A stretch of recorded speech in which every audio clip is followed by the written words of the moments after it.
Hello అందరికీ. ఈరోజు నేను వంకాయ గుత్తి వంకాయ కూర చేస్తున్నాను. కొంచెం వెరైటీగా చేస్తున్నా.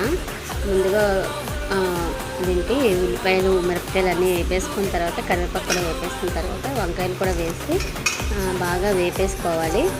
పక్కన రైస్ కూడా చూసారు కదా, అది కూడా ఉడుకుతుంది.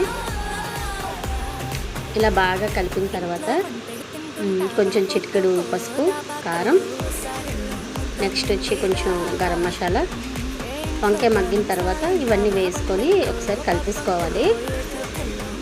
కలిపేసిన తర్వాత మూత పెట్టాలి. ఒకసారి చూద్దాం తీసి ఎలా ఉందో. ఇప్పుడు వేగుతుంది కదా, కొంచెం మగ్గింది వంకాయ. ఇప్పుడు కొత్తిమీర కూడా వేసుకొని ఒకసారి కలిపేసుకుందాం. బాగా కలిపిన తర్వాత ఒకసారి మళ్ళీ మూత పెట్టుకోవాలి. మూత పెట్టుకున్న తర్వాత కొంచెం అలా మధ్యలో చిన్న హోల్లా చేసుకొని సన్నగా కట్ చేసుకున్న 2 టమాటాలు వేసి కొంచెం మగ్గించుకోవాలి. ఇప్పుడు మూత పెట్టేయాలి కలపకుండాని.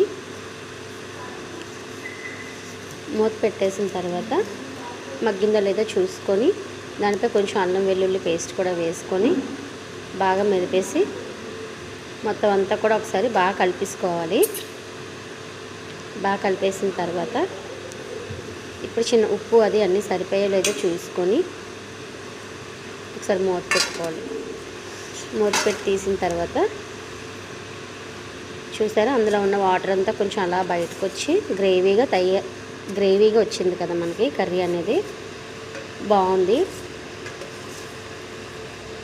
చాలా బాగుంది. రైస్లో కలుపుకొని తింటే చాలా టేస్టీగా కూడా ఉంది.